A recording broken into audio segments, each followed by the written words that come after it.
Sais-tu que Ripple saisit la justice pour s'opposer à l'appel de la SEC?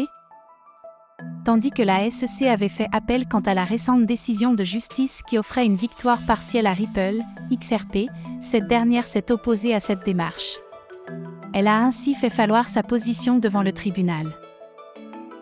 Le bras de fer qui oppose Ripple, XRP, à la Security and Exchange Commission, SEC, est particulièrement intéressant à observer, car il constitue le premier procès de grande envergure entre un acteur de l'écosystème des crypto-monnaies et un organisme de régulation américain.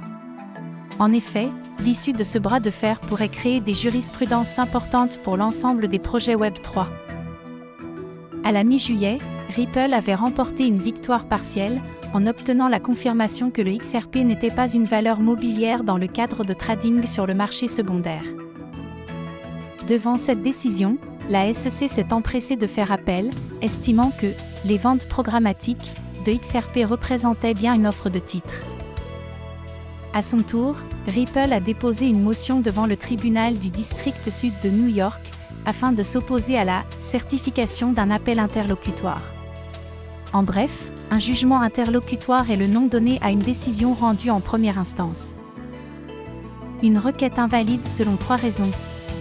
Pour appuyer sa motion, Ripple avance que le dossier de la SEC ne remplit pas les 3 conditions nécessaires à un tel appel.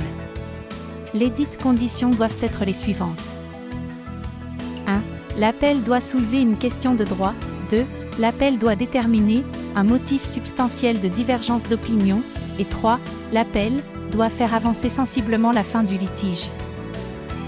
Ainsi, la défense apporte plusieurs exemples pour faire valoir sa démarche. Elle cite notamment l'argument de la SEC, qui s'appuie sur une récente victoire dans le cadre du procès Terra, Luna, pour lequel un juge estimait que le XRP était bien une valeur mobilière. Selon Ripple, les 2 cas de figure sont radicalement différents.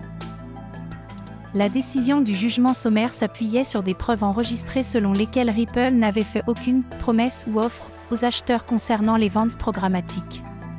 Terraform, en revanche, a accepté les allégations de la SEC selon lesquelles Terraform et son fondateur ont promis à tous les acheteurs, ceux qui ont acheté directement depuis Terraform ou depuis une autre source, des taux de rendement de 19 à 20% sur le token.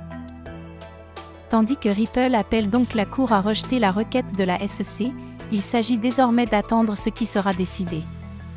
Alors que cette affaire a débuté le 22 décembre 2020 avec la plainte de la SEC, nous constatons au travers de ce long parcours judiciaire qu'une résolution définitive pourrait encore se faire attendre. Merci d'avoir regardé la vidéo et n'hésite pas à t'abonner pour plus d'actu quotidienne.